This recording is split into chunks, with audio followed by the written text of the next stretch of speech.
Bueno, continuando con las actividades de hoy, tenemos la presentación Geografía y Astronomía con Wolfram, del doctor en Física Teórica José Martín García. Él trabaja en las áreas de matemáticas, física e informática. Durante 15 años y en múltiples instituciones internacionales, ha sido investigador en relatividad general, especializándose en el análisis de los fenómenos de colapso gravitacional y generación de ondas gravitatorias. Su trabajo se caracteriza por el uso combinado de herramientas matemáticas de cálculo numérico y cálculo computacional algebraico, que le permiten resolver problemas de alto nivel de complejidad.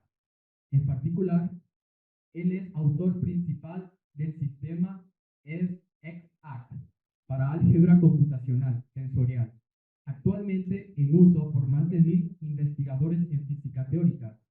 Desde 2010, él trabaja para Wolfram Research, creadores de matemáticas, donde dirige un grupo de desarrollo en varias áreas del lenguaje Wolfram, en particular geografía y astronomía. Entonces, un fuerte aplauso para él, por favor.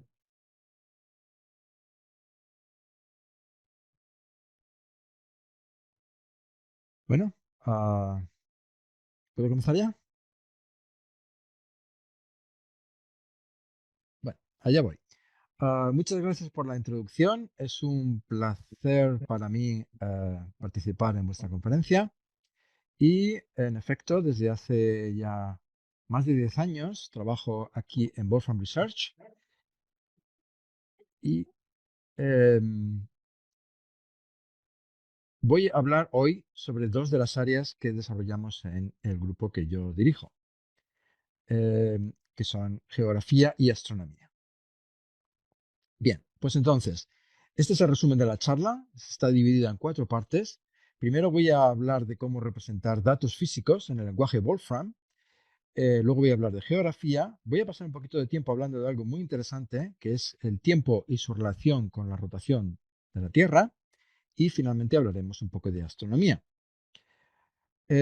Para aquellos que no se conozcáis el lenguaje Wolfram, es, en mi opinión, el proyecto sistemático más importante que se ha realizado hasta el momento de implementar el conocimiento científico en un lenguaje informático. Es por eso que siempre he estado interesado en esta empresa, en los programas de esta empresa y que trabajo aquí. Bueno, entonces vamos a hablar de representación de datos. Lo primero que tenemos que representar son cantidades físicas, ¿verdad? Entonces, por ejemplo, tenemos esta función que nos dice la velocidad del viento donde yo trabajo. Podemos convertirlo a otras unidades como metros por segundo y tenemos esta variable que nos dice que donde yo me encuentro, en los Estados Unidos, cerca de Chicago, nosotros preferimos las unidades imperiales y por tanto es por eso que esto por defecto está dado en millas por hora. Si digo aquí que quiero esto con lo que llamamos una opción, entonces me devuelve en kilómetros por hora. Tenemos muchas otras unidades, por ejemplo, de temperatura, de elevación, y todo ello siempre tiene la misma estructura. Es un objeto, quantity, un número, la magnitud, y una unidad, que puede ser cualquiera, ¿no? Tenemos una base de datos de muchos miles de unidades. Es la mejor base de datos del mundo en términos de unidades. Vamos a hablar en segundo lugar sobre fechas. Fechas, podemos tener fechas de un día, por ejemplo, la fecha de hoy, o un instante. Entonces damos el instante concreto. Cada vez que yo lo evalúe, me dará un instante concreto. ¿Cómo se especifica una fecha? Pues, por ejemplo, supongamos esta fecha que fue la fecha en la que el hombre puso pie en la luna por primera vez. Fue este instante concreto y fijaos que tenemos que dar este uso horario, ¿verdad? El uso horario GMT, Greenwich Mean Time. ¿Vale? Entonces, Aquí tenemos el objeto internamente, son los números que hemos dado nosotros, es un instante, está utilizando el calendario gregoriano, el estándar civil, y el uso temporal es GMT. Podemos cambiarlo en muchos otros tipos, fechas, calendarios, por ejemplo. Este es la misma fecha en el calendario islámico. Podemos cambiarlo a otra zona temporal, por ejemplo, mi zona temporal es GMT menos 5 horas actualmente, así que en la hora, fijaos, cambia de estar el día 21 a las 2 de la mañana al día 20 a las 5 horas antes, a las 21:56. Podemos cambiarlo a también otro sistema temporal, eso es tiempo atómico, hablaremos más tarde sobre sistemas temporales. Y, por ejemplo, aquí lo que voy a hacer es cambiar la fecha de hoy, 2 de julio del año 2024, a toda una serie de calendarios que tenemos, ¿no? Por ejemplo, el calendario samaritano, tenemos aquí, pues no sé, calendarios aztecas, calendarios persas, el calendario revolucionario francés, de la Revolución Francesa, muchos calendarios. Hay un calendario incluso creado por Newton. No sé si sabíais, pero Newton creó su propio calendario, que es un poquito mejor que el calendario gregoriano, pero no cambiamos al calendario newtoniano. Bueno, una vez que tenemos fechas, las funciones de gráficas de Wolfram Language también son capaces de mostraros fechas como diagramas como este, en el que vemos las misiones espaciales que llegaron a la Luna, ¿no? Fijaos que Apolo 13 famosamente falló. Muy bien, hemos visto ya entonces cantidades y fechas. Vamos a ver ahora lo que llamamos entidades. Esto es un concepto muy importante en el lenguaje Wolfram y es un concepto que nos permite describir cualquier tipo de entidad eh, en nuestro lenguaje. Por ejemplo, esta es la manera en la que describimos países. Por ejemplo, el país Honduras. Y una manera que tenemos de descubrir entidades es la siguiente. Yo pulso control igual. Me sale esa pequeña ventanita y ahora digo, por ejemplo, Copán. Entonces, fijaos lo que aparece. Me sugiere esta entidad y aquí me salen estos 3 puntos que me dice, te refieres, no sé si se ve, pero aquí me está diciendo, asumo que Copán es una ciudad. También lo puedo utilizar como un país histórico, una entidad administrativa histórica, una estructura, un edificio, que estuve mirando antes que se trata de un edificio en Sao Paulo, o una división administrativa, que es la región en la que se encuentra la ciudad de Copán. ¿Vale? Pero, por lo visto, incluso existe otra ciudad, Copán, en los Estados Unidos. Pero bueno, esta es la que queremos, la aceptamos, y así que aquí vemos que es lo que hemos obtenido. Es la ciudad de Copán, dentro de la región Copán, dentro de Honduras. ¿Vale? Esta es una entidad que vamos a utilizar en muchas ocasiones durante esta charla. Bien, por ejemplo, tomemos esta entidad, Honduras, ¿verdad? Que le he dado este nombre. Y podemos preguntar cosas sobre ella, como por ejemplo la población, un dato de población estimada reciente, que se puede obtener también así. ¿Cuántas propiedades sabemos de una de estas entidades? Pues muchas. En este caso, de las entidades de tipo país, sabemos más de 700 propiedades. Y aquí podemos, por ejemplo, encontrar algunas, ¿verdad? Crecimiento de población, número de divorcios anuales, eh, una gran cantidad de valores de tipo socioeconómico relacionados con el país. Algo que tenemos, por ejemplo, también son las divisiones administrativas de Honduras, ¿no? ¿Verdad? Que son estas, de las cuales también tenemos muchas propiedades, en particular polígonos para hacer mapas, etcétera. Eso lo veremos después. Tenemos también algo que se llaman clases, que son listas de entidades. Por ejemplo, el G10, que curiosamente ahora tiene 11 países, está formado por estos 11 países, ¿verdad? Que son todos entidades como las que vimos anteriormente. Ahora podemos preguntar la población y eh, nos dará de manera respectiva los valores de la población. Otra vez, datos estimados recientes.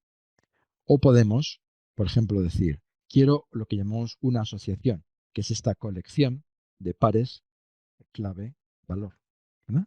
Y ahora podemos manipularlo, por ejemplo, ordenando. Decimos, quiero que lo ordenes por valores decrecientes de población. Entonces vemos cuáles son los países del G10 más, con mayor población. Primero, los Estados Unidos, Japón, etcétera, ¿verdad? Así veis que qué fácil es manipular todo tipo de datos.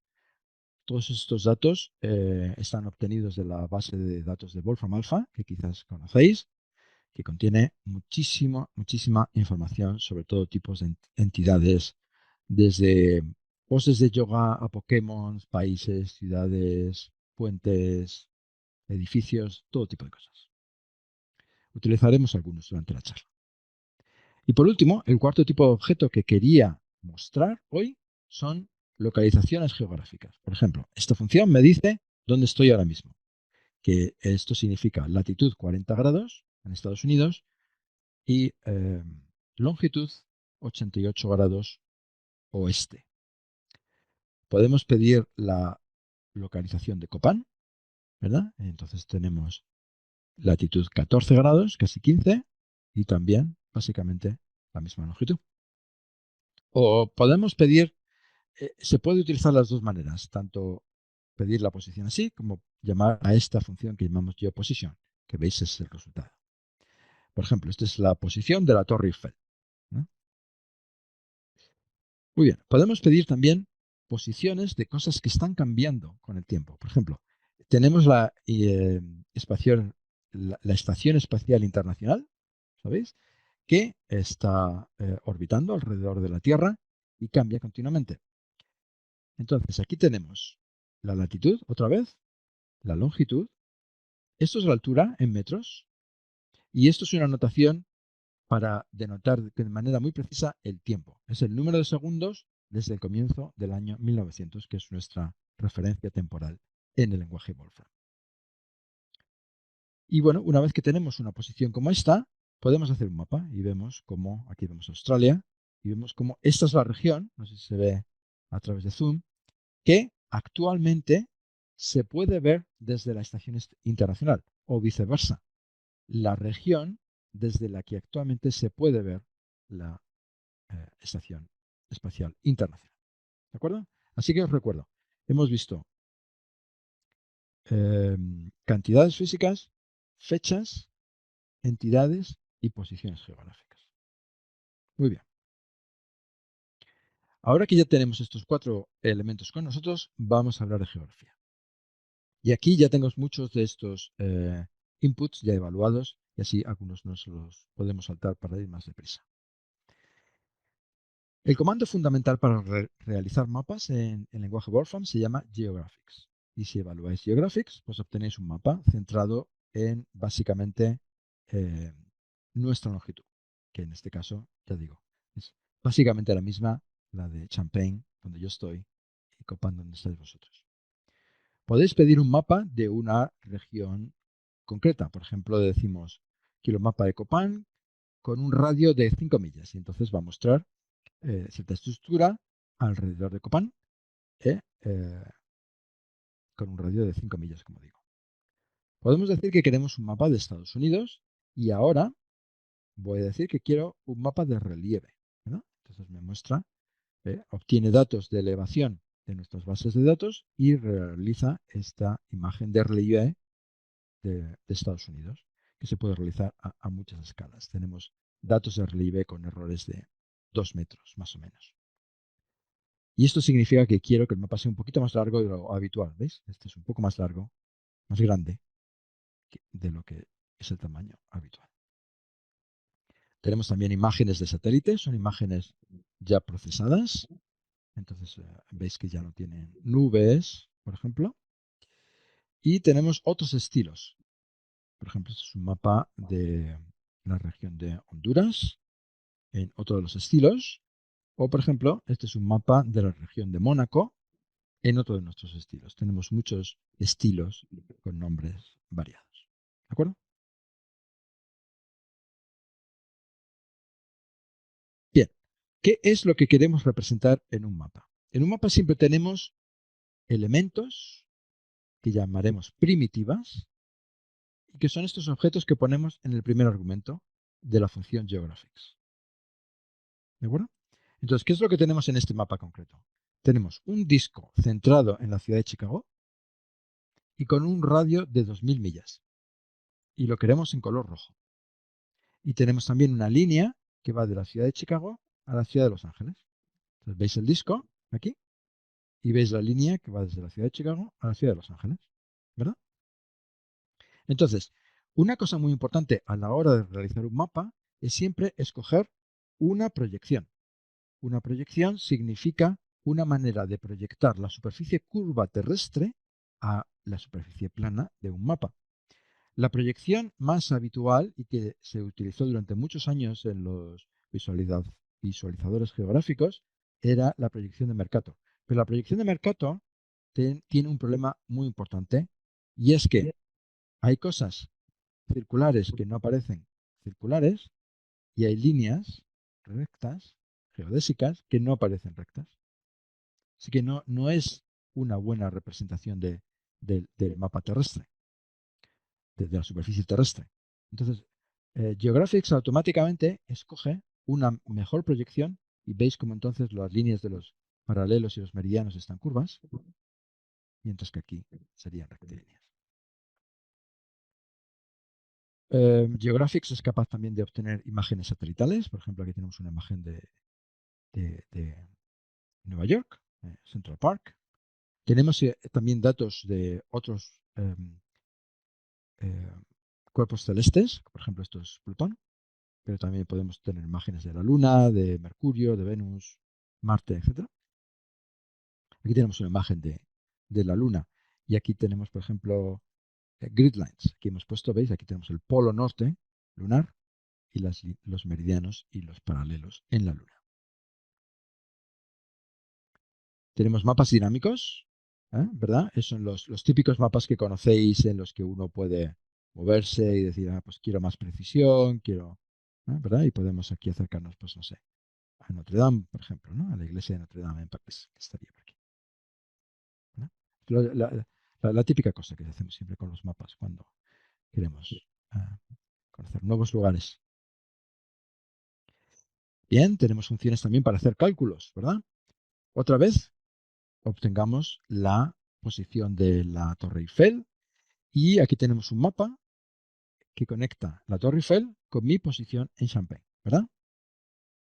Ahora quiero decir, ¿cuál es la distancia entre donde estoy yo, Champagne, y Loc, que ¿verdad? Es la localización de la Torre Eiffel? Y esto me lo dice inmediatamente con mucha precisión.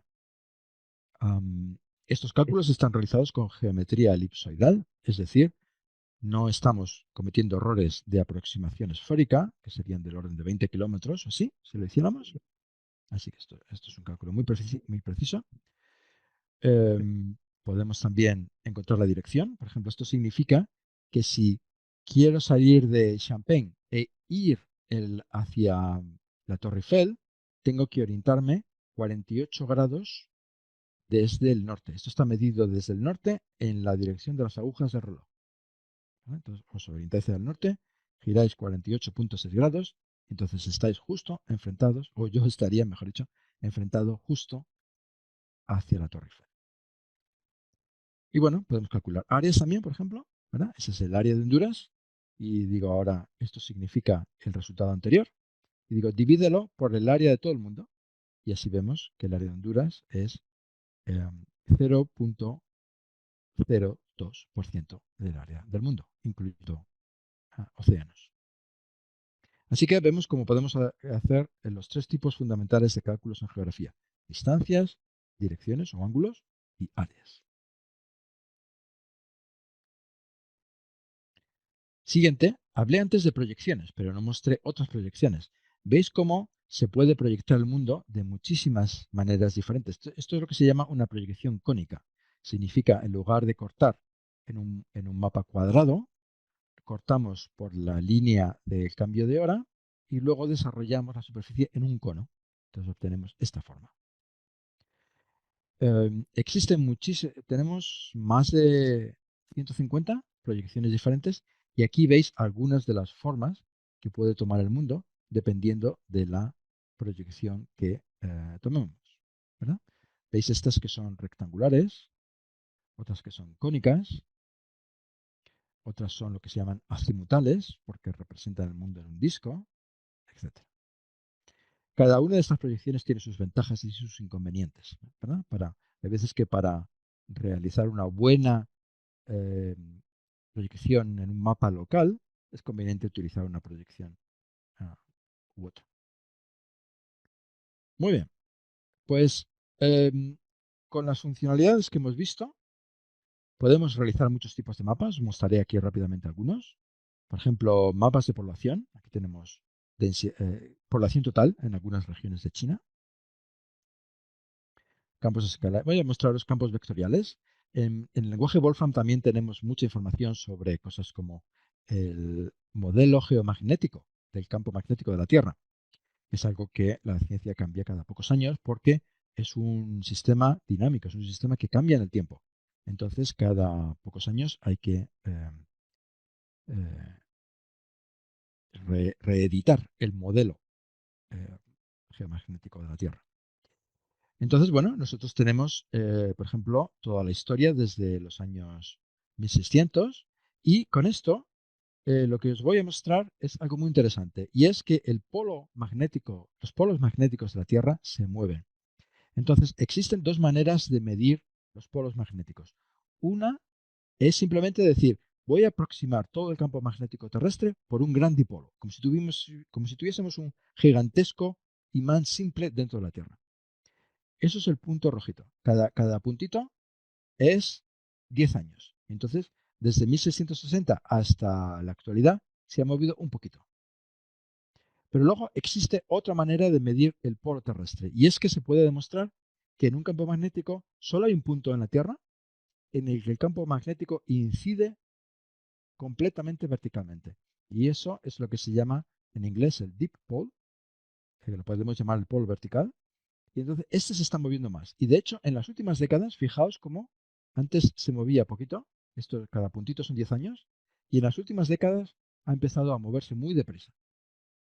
Esto está demostrando cambios internos dentro del núcleo de la Tierra que de vez en cuando aparecen en las noticias.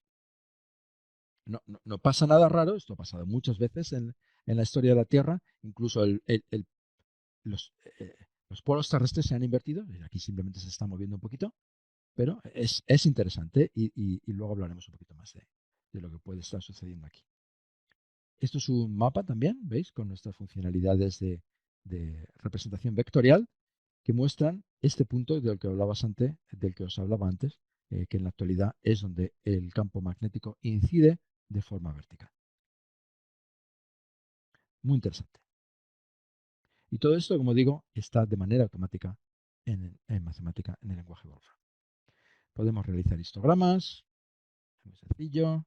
Podemos realizar todo tipo de grafos. La funcionalidad en Wolfram Language también es famosa por sus capacidades para trabajar con grafos de manera matemática.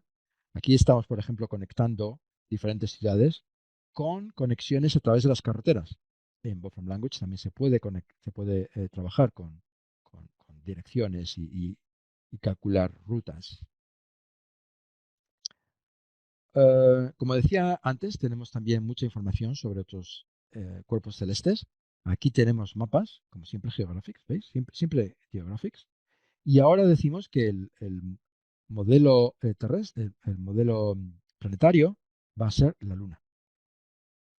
Entonces, aquí estoy haciendo dos mapas, ¿veis? Tengo un Geographics aquí y otro Geographics aquí. Y la diferencia fundamental es que aquí digo, el centro está en el meridiano cero. Esta es la imagen de la Tierra que habitualmente vemos. Y el siguiente tengo el meridiano 180, es decir, es la cara oculta de la Luna. Recordad que la Luna siempre nos está mostrando la misma cara, más o menos, con unos poquitos grados de diferencia, pero la Luna se ha sincronizado con la Tierra y siempre nos muestra la misma cara. Entonces, esta es la cara oculta de la Luna, mostrada en unos colores que suelen ser utilizados por la NASA. Nosotros hemos imitado su esquema de colores. Y veis cómo este lado de aquí está mucho más lleno de cráteres que este lado de aquí. No hay zonas enormes sin cráteres. Y esto es simplemente una muestra de cómo la Luna está protegiendo a la Tierra de objetos que impactan y que están impactando en el otro lado de la Luna.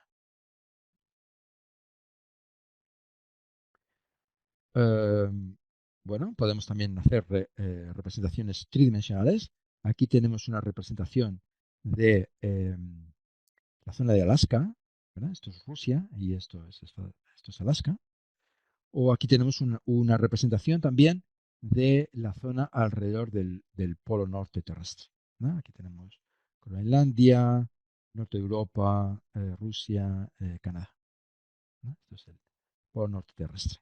Tenemos datos de batimetría. Batimetría.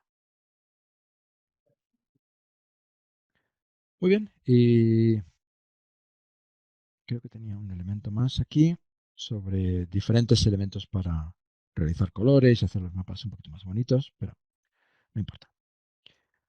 ¿Qué tal vamos de tiempo? Bien. Aquí tengo una serie de ejemplos que la gente ha enviado a nuestra comunidad, nuestro foro.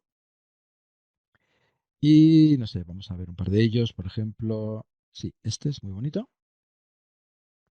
Tengo aquí. A ver si puedo mostrarlo. Aquí lo tengo. ¿Veis? Eh, como decía antes, tenemos funcionalidad para calcular rutas a lo largo de carreteras. Entonces, lo que hemos hecho aquí es tomar todas las localidades, o muchas, miles de localidades en Europa, y calcular la ruta desde cada una de ellas hasta Roma. Entonces, claro, veis cómo rápidamente las carreteras se acumulan en las grandes carreteras que dirigen hacia Roma.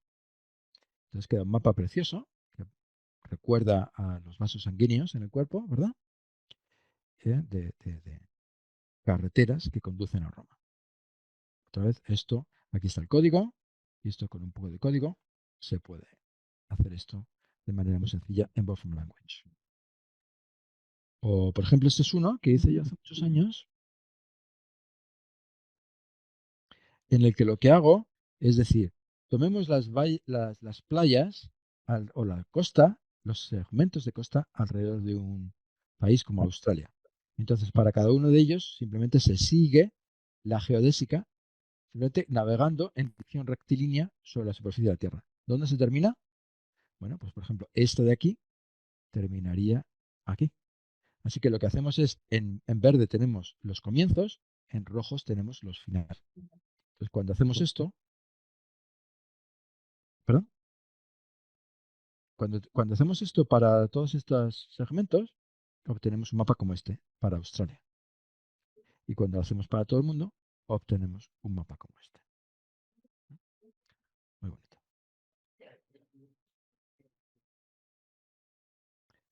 De acuerdo. Bueno, pues, ¿alguna pregunta hasta aquí sobre geografía?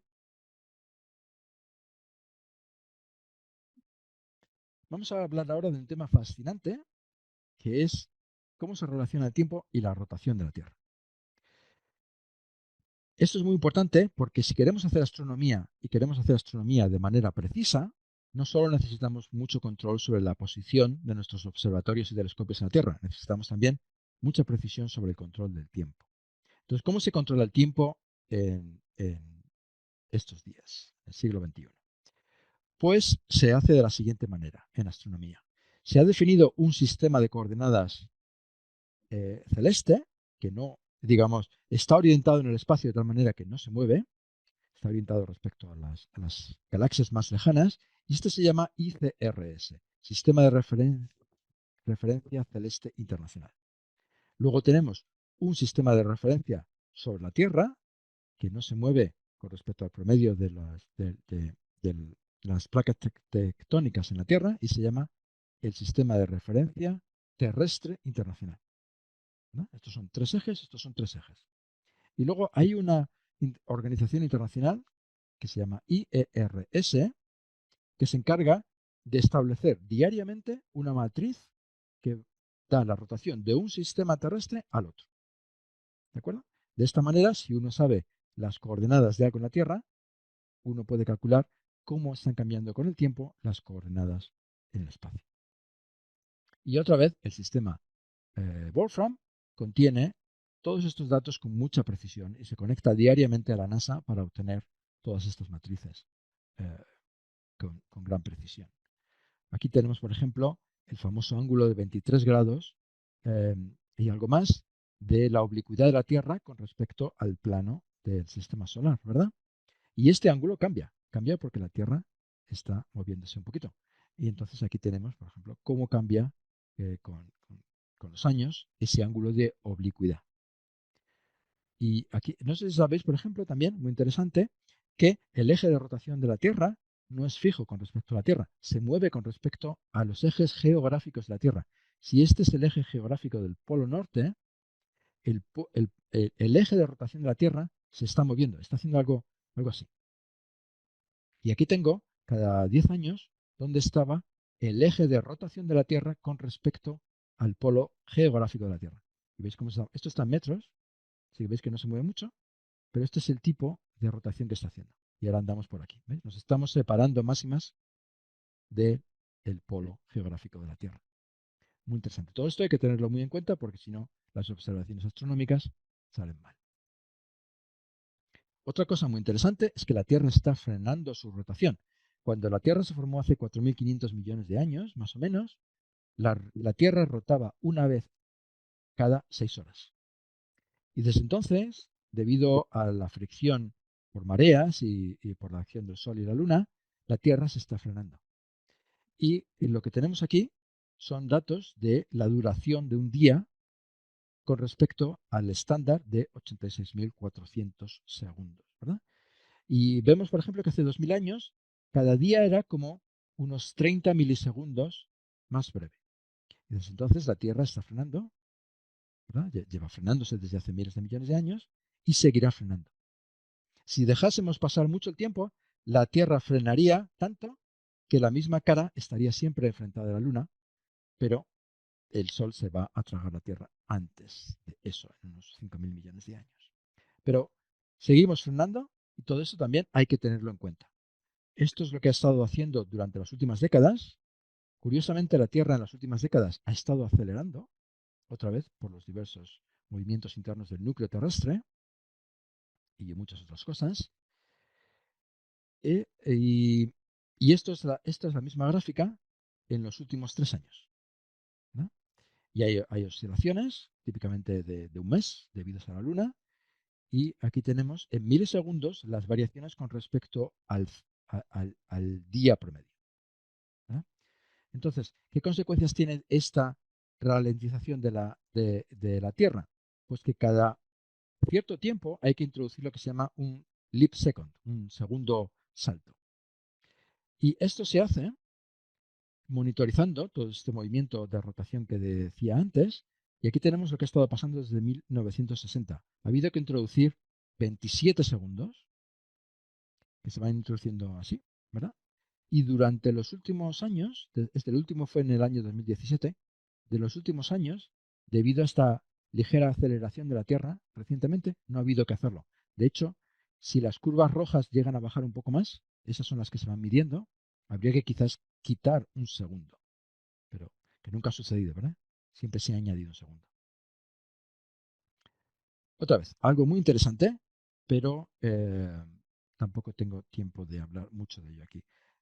Por ejemplo, el último que se añadió fue a finales del 2016 y fijaos cómo el último segundo, el último minuto de 2016 tuvo 61 segundos y el matemática, el lenguaje Wolfram lo sabe, ¿verdad? Si ponemos ese segundo, que fue del 60 al 61, lo deja ahí. Sin embargo, si intentamos hacer lo mismo para el año siguiente, inmediatamente salta al siguiente segundo, porque sabe que este segundo del 60 al 61 no existió. Así que asume que cuando escribe 60, en realidad quiere decir el primer segundo de 2017. Otra cosa muy interesante. Muy bien, con esto os quería convencer muy rápidamente de que el lenguaje Wolfram tiene un control súper preciso del tiempo. Se sabe todos estos efectos astronómicos eh, que hay que tener en cuenta para controlar el tiempo con muchísima precisión. Todo esto está incluido dentro de nuestras funcionalidades astronómicas. Entonces, de igual manera que antes teníamos geoposition para saber la posición de algo en la Tierra, tenemos astroposition. Por ejemplo, ¿cuál es la posición de Marte ahora mismo? Y esto cada vez que yo lo evalúo me da algo diferente. Este es el azimut, que es un ángulo horizontal, y este es la altitud, que es un ángulo en vertical. Es negativo, por lo tanto, desde donde yo estoy, Marte está ahora mismo por debajo del horizonte. Me dice también la distancia desde donde yo estoy, desde mi posición actual, no del centro de la Tierra, sino desde donde yo estoy en Champagne, hasta el centro de Marte, y guarda mi posición y la fecha exacta eh, en la que se realizó esta medida. Podemos, por ejemplo, decir quiero las coordenadas ecuatoriales, que son diferentes de estas. Son unas ecuaciones perdón, unas coordenadas que están referidas al ecuador terrestre de esta estrella. O puedo decir, dame mi posición, donde yo estoy ahora mismo, con respecto a este sistema de referencia que está centrado en el centro del sistema solar, y ahora lo quiero en coordenadas cartesianas. Coordenadas X, Y, Z. Todos estos datos están obtenidos con datos de muy alta precisión que la NASA da cada varios años. Los últimos son estos, los DE441. Esto significa efemérides de desarrollo. Y son válidos para unos 30.000 años, unos 15.000 años en el pasado, unos 15.000 años en el futuro. Son muy precisos. Con esto podemos saber la posición yo no sé, de Marte con errores inferiores a un metro. Y bueno, y el último elemento que necesitamos, de igual manera que antes teníamos Geographics para hacer mapas de la Tierra, ahora tenemos Astrographics para hacer mapas del cielo, ¿verdad? Y aquí estoy pidiendo un mapa del cielo alrededor de la constelación de Escorpio, ¿verdad? Entonces aquí tenemos la constelación de Escorpio, veis aquí las estrellas principales.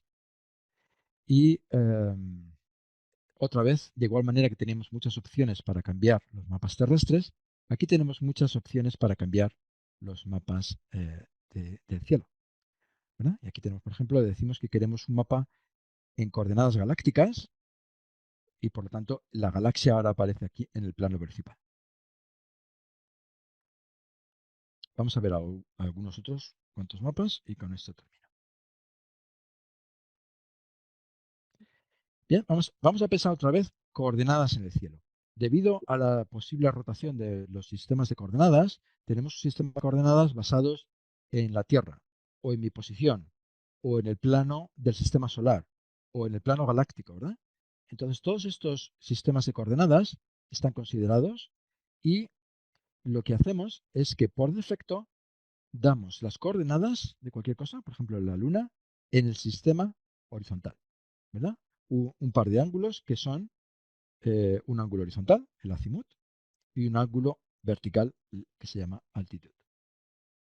Otra vez, la Luna todavía no tiene una altitud negativa, por lo tanto, no ha salido eh, respecto de donde yo me encuentro. Puedo decir que quiero ahora los mismos resultados, pero en coordenadas ecuatoriales. Estos, para los que sabéis astronomía, estos ángulos ahora se llaman ascensión recta, que es básicamente un ángulo proyectado sobre el ecuador terrestre, y la declinación, que es básicamente el ángulo de latitud proyectada. Podemos también convertirlo a coordenadas eclípticas. Ahora tenemos otra vez un ángulo de longitud y de latitud, pero ahora están medidos respecto al el plano de órbita de la Tierra. O podemos tener las mismas coordenadas respecto al mismo plano, todavía tenemos el plano eclíptico, pero ahora queremos coordenadas cartesianas, x, y, z, en lugar de coordenadas esféricas, ¿no? Así que veis qué fácil es cambiar de coordenadas cualquier observación astronómica.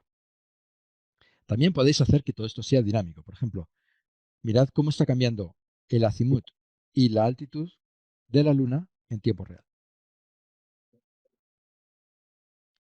O ahora, en lugar de decir no quiero coordenadas horizontales, quiero coordenadas ecuatoriales. Cambian también, pero más lentamente. Porque la mayor parte del cambio aquí es debido a la rotación de la Tierra. Las coordenadas ecuatoriales son mucho más estables que las coordenadas horizontales.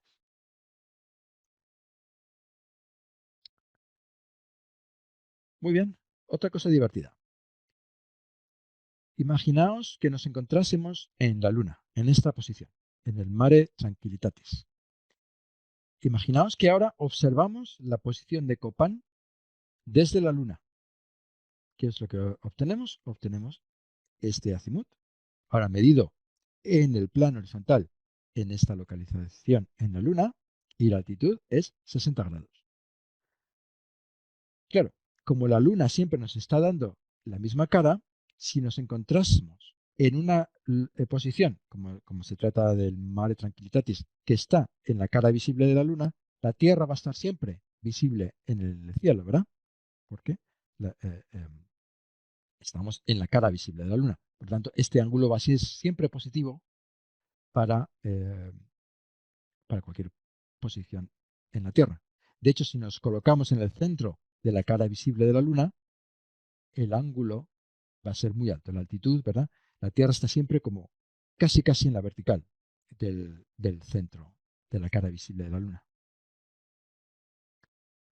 Y bueno, aquí podemos hacer la gráfica y ver la altura de Copán desde, desde esa posición, desde el 0,0 de la Luna, ¿verdad? Veis como el ángulo está siempre muy cerca de 90 grados. Y esto simplemente porque la Luna tiene un movimiento que se llama de libración y entonces el centro no es fijo, sino que se mueve un poquito hacia los lados, pero es muy poquito. Es solo unos poquitos grados.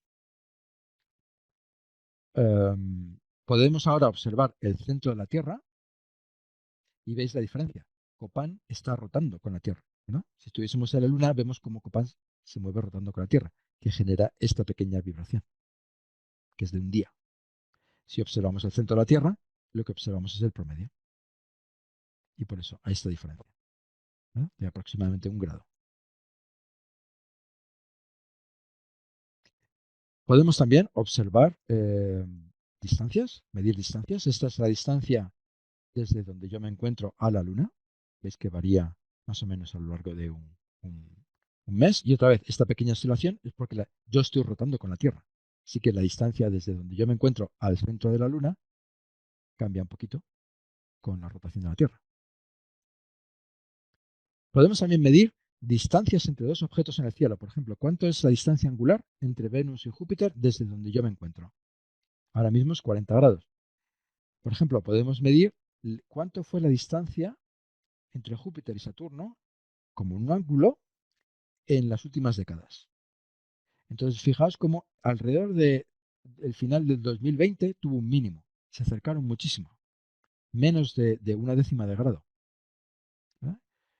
Y entonces ahora se están volviendo a separar, estarán separados máximamente 180 grados en algún momento en 2030 y tantos, y luego 20 años más tarde, ¿veis? Se vuelven a juntar. Bueno, todo esto se puede calcular con muchísima precisión. Podemos realizar mapas del cielo completo, ¿verdad? Y esto es muy útil, por ejemplo, para entender qué sucede.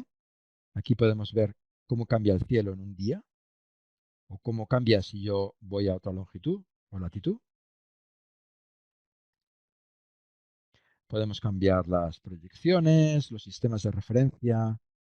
Por ejemplo, aquí tengo el plano ecuatorial en el centro. Y esta es la eclíptica, ¿verdad? El plano de movimiento del Sol y los planetas. ¿Ves? Entonces ves ahí ves el Sol, la Luna, Marte, Saturno, Plutón, etcétera, ¿verdad? Siempre, todo sigue en el mismo plano del sistema solar.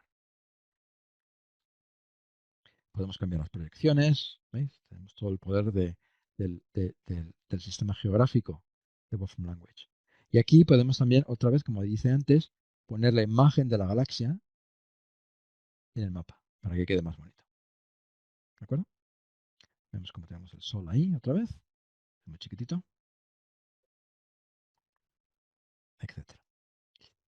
Y bueno, podemos hacer también mapas de regiones locales. Esta es la constelación de Orión. O podemos decir, voy a acercarme allí. Vamos a hacer este mapa. Voy a acercarme al centro de la constelación de Orión, a esta estrella, al Nilam, que está en el centro de la constelación. Pues ahora voy a hacer esto, me acerco y vemos cómo vamos obteniendo nuevos objetos y al final nos acercamos a la estrella.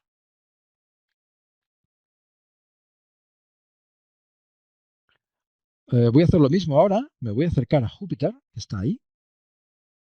Entonces hago primero esto, me acerco y ahora cuando nos acercamos mucho a Júpiter empezamos a ver sus satélites. Ahora cambio el tiempo y lo que vemos es como los satélites de Júpiter rotan alrededor de Júpiter. En la siguiente versión deberíamos poner, o quiero poner, una, ah, una imagen para que los planetas se vean más bonitos.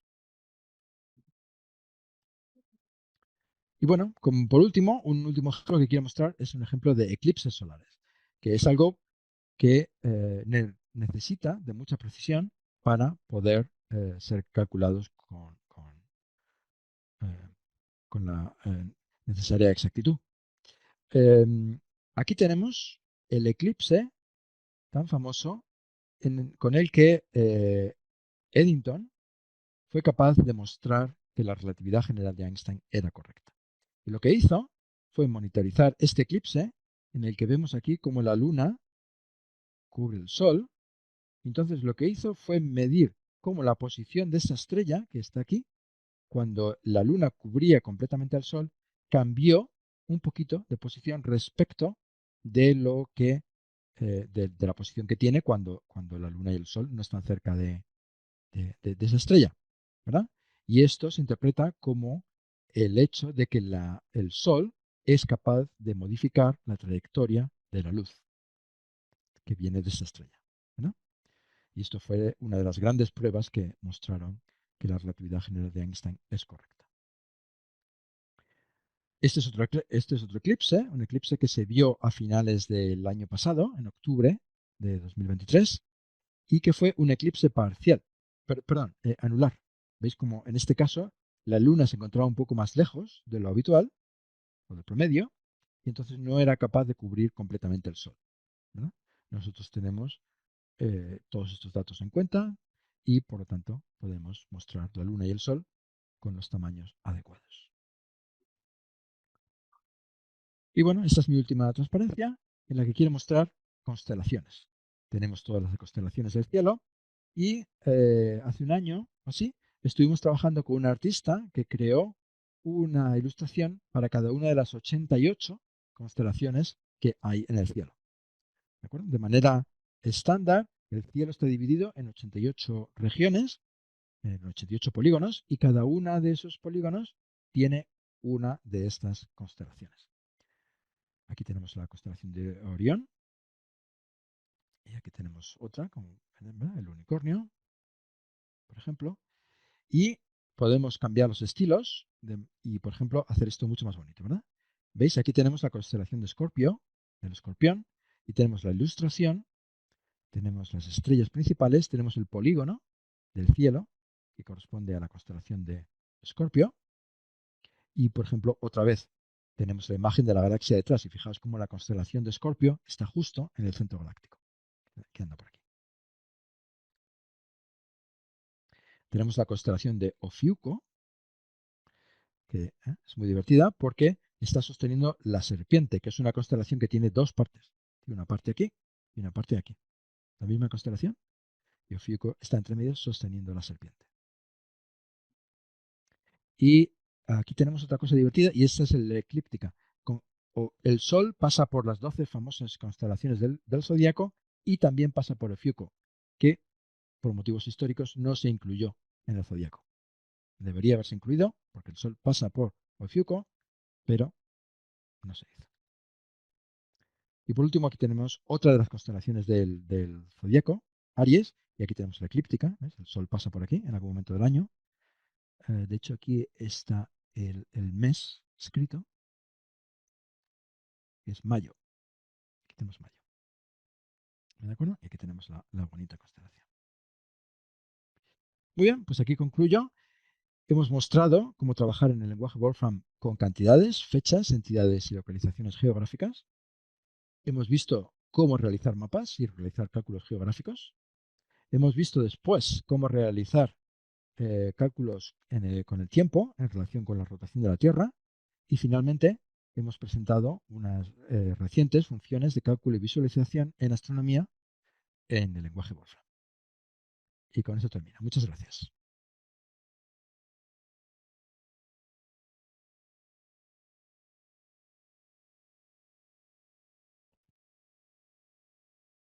Bueno, muchísimas gracias, doctor Martín. Habilitaremos un espacio de preguntas Por porque supuesto. creo que hay compañeros que tal vez tengan dudas. Entonces, aquí tiene la primera pregunta. Hola, doctor. ¿Wolfram Alpha puede tomar datos de telescopios como el Hubble o algo así, aparte de los datos que toma de la NASA?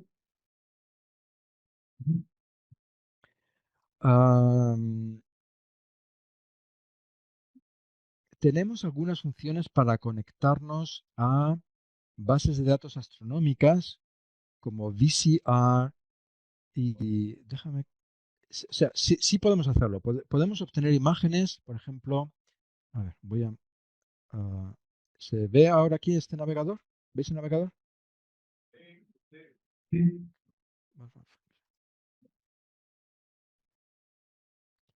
Em, a ver, em, no,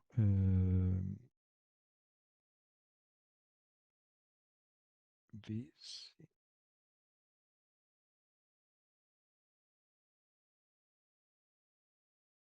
Tapia, perdón, estaba buscando Tapia. Sí, este chico trabajó con nosotros durante un tiempo y realizó una serie de conectores a, a varias bases de datos. Entonces, aquí existe la posibilidad de bajarse curvas de luz, tenemos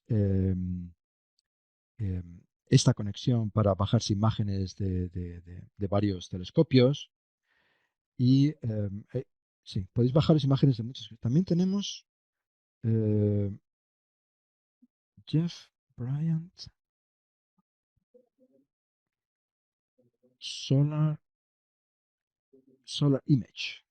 Esta es otra función fantástica para bajaros imágenes del Sol muy recientes. Con esto se puede monitorizar la actividad del Sol y existen muchos observatorios a los que uno se puede conectar en diferentes longitudes de onda, etcétera, ¿no? Y con esto se pueden hacer películas estupendas de la actividad solar. Entonces, tenemos varias funciones para obtener estas cosas.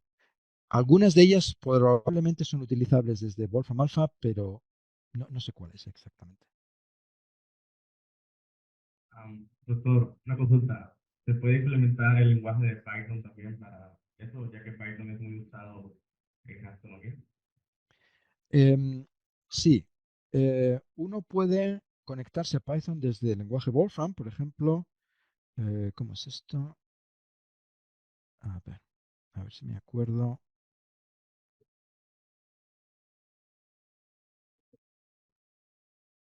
Aquí. Entonces, una vez que lo que he hecho simplemente es escribir mayor. ¿Vale? Estoy aquí y intento escribir mayor, entonces me sale este prompt y ahora aquí podéis escribir código Python. Y aquí decís import, no sé, AstroPy, ¿no? Que es una de las librerías. Entonces, uno puede importar librerías y hacer cálculos con AstroPy, obteniendo resultados en Wolfram Language y utilizarlos. Es decir, existe una manera muy sencilla y integrada de evaluar cosas que queráis en Python y luego seguir con la funcionalidad Wolfram o viceversa. Bueno, ¿tienen más preguntas? Así. Bueno, este, mi pregunta iba con respecto al tratamiento de datos. Por ejemplo, yo tengo la imagen de una galaxia y yo quisiera estudiar el perfil de brillo de esa galaxia.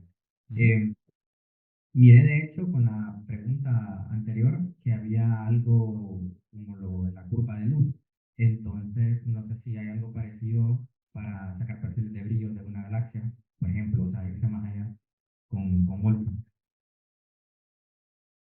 Em, bueno, esta función es capaz de obtener información sobre algunas de estas curvas y luego en Wolfram tenemos una gran variedad de funciones de image processing. Entonces, por ejemplo, a ver,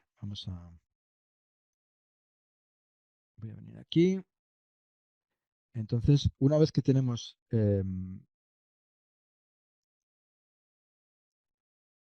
funciones para trabajar con imágenes, podemos mirar aquí, estas. Bueno, aquí tenemos lo que llamamos las guías. Entonces, las guías son páginas en las que mostramos todo tipo de funciones para manipular imágenes. Y existen muchísimas cosas que se pueden hacer con imágenes. Y ahora mismo no te sé decir cuál de ellas, pero sí he visto otras personas realizando análisis de imágenes de estrellas de manera exitosa. También gente, por ejemplo, tomando imágenes con telescopios y mezclándolas, ¿verdad? Alineándolas. Ah, sí, hay muchas cosas que se pueden hacer. Si tienes interés en una operación concreta, yo lo que recomiendo es hacer preguntas en nuestra comunidad, ¿verdad? Mm, Wolfram Community. Y aquí existe una gran variedad. Esto es muy activo, hay decenas de miles de personas. Y, por ejemplo, Image Star. No sé, vamos a ver. ¿No? Existe toda una serie de preguntas y discusiones sobre cómo manipular imágenes de estrellas.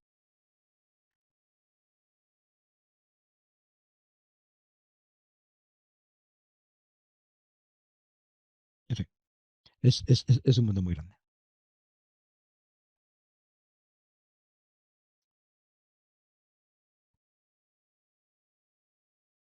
Bien, os invito a todos a participar en los foros de Wolfram, la comunidad, o en Mathematics Stack Exchange, o si queréis nos podéis contactar directamente a nosotros, contactando con Tech Support en Wolfram. Y bueno, aquí estamos para responder Bueno, preguntas. me permite dos preguntas más. Por supuesto, adelante, adelante. Mi pregunta más que todo es sobre las simulaciones. Por ejemplo, anteriormente mostraste la de Júpiter, el acercamiento, la dirección de Júpiter y también la de los eclipses, ¿no?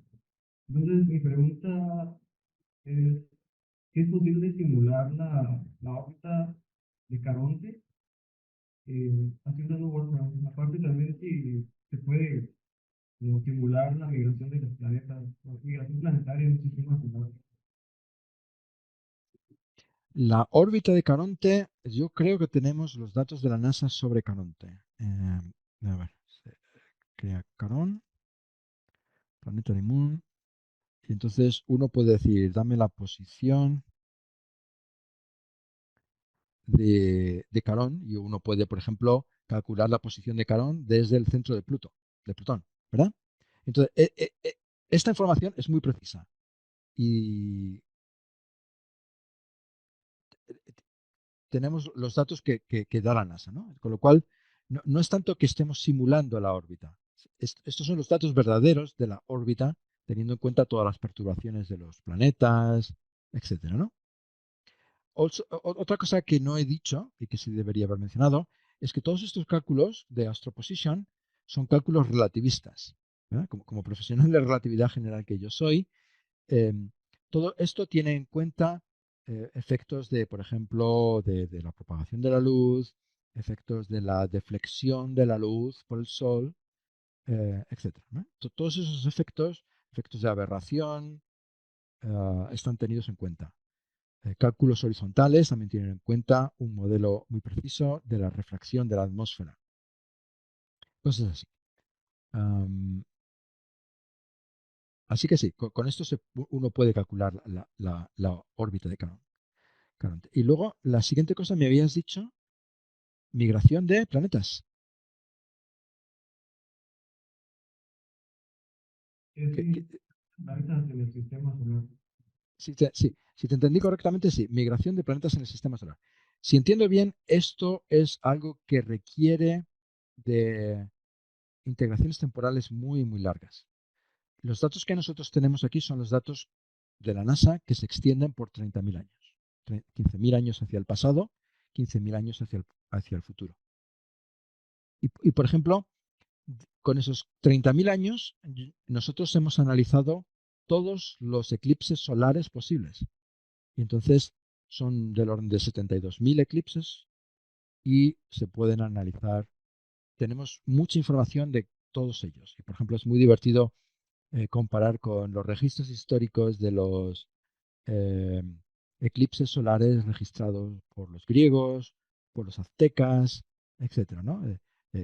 Conocéis el evento fundacional, por ejemplo, de la ciudad de México, ¿no?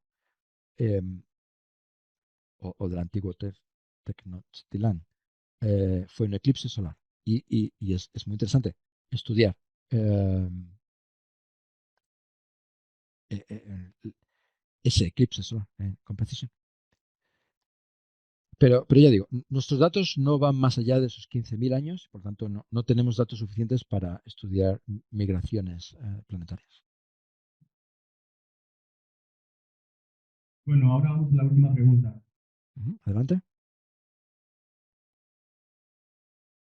La pregunta va dirigida a cuáles son las limitaciones y problemas que tendríamos, digamos, para mapear la distribución de galaxias de regiones del universo observable.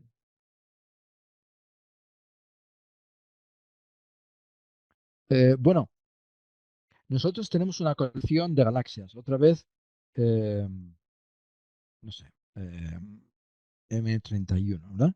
Entonces, nosotros podemos, no sé cuántos tenemos, Galaxy, tenemos toda una serie de galaxias, no muchas, 10.000, ¿verdad? Y entonces tenemos todos los datos de ellas y podemos representarlas en el espacio.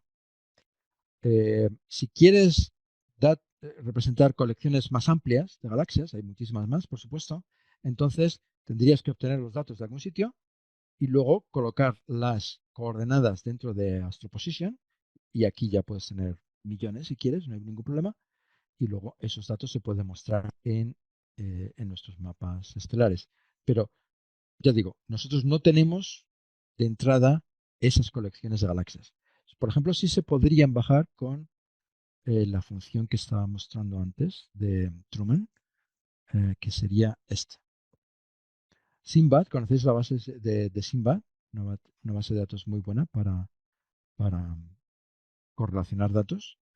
Y aquí uno puede dar, decir, quiero el catálogo de tal tipo, ¿no? Catálogos, no sé, subconjuntos del catálogo de Gaia, cosas así. Se pueden obtener con esta función. Y entonces tenéis las tablas de datos con todas las coordenadas y también movimiento, muchísimas propiedades. Se puede obtener, por ejemplo, por región, es decir, quiero bajarme todos los objetos de tal catálogo en una región del espacio. Bueno, toda la flexibilidad que las APR de VCR es capaz de dar. Pero eso, No tenemos las galaxias por adelantado, tenéis que conseguirlas vosotros. Para finalizar, les hablaré un poco sobre la experiencia del doctor Martín. Él tiene 14 años como desarrollador profesional de software, 10 años de investigador postdoctoral en física teórica, 5 años de docencia universitaria en varios países, 35 publicaciones en revistas internacionales de física, matemáticas y ciencias de la computación, referee de muchas de esas revistas, más de 100 charlas en conferencias de todo tipo, responsable informático del comité académico de la 36ª Olimpiada Internacional de Física, Salamanca, julio 2005. Así que un fuerte aplauso para el doctor, por favor. Muchas gracias.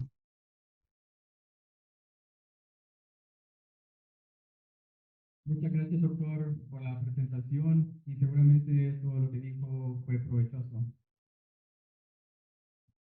Un placer participar. Espero que tengáis una gran conferencia y lamento no estar allí con vosotros. Me hubiese gustado mucho. Un placer. Adiós. Muchas gracias, doctor. Un placer. Soy Adiós. Angie Sánchez. Encantado. Lástima que Adiós. no estuvimos ahí, pero muchas gracias por su participación y esperamos contar alguna vez aquí en Honduras con su presencia. Sería un placer. Otra vez será. Gracias. Okay. Hasta Adiós. luego. Adiós.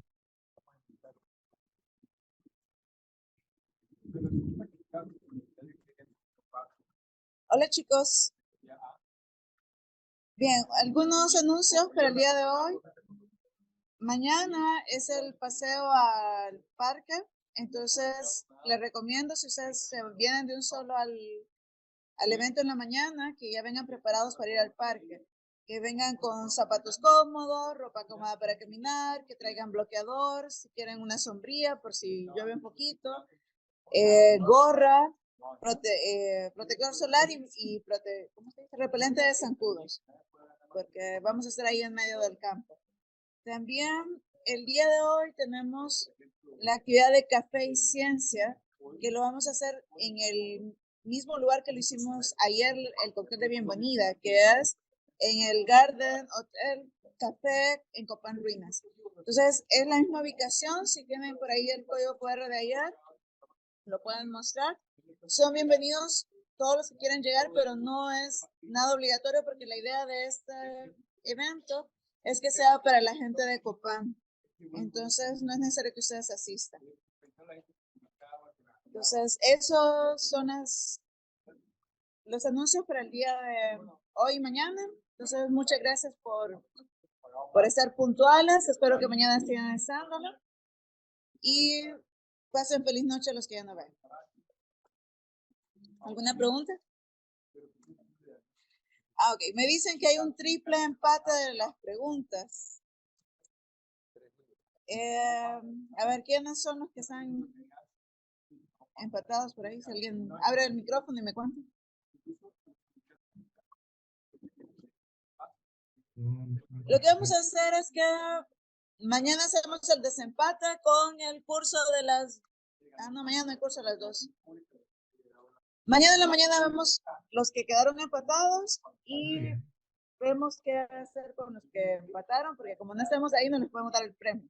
Entonces mañana vemos eso. ¿Les parece?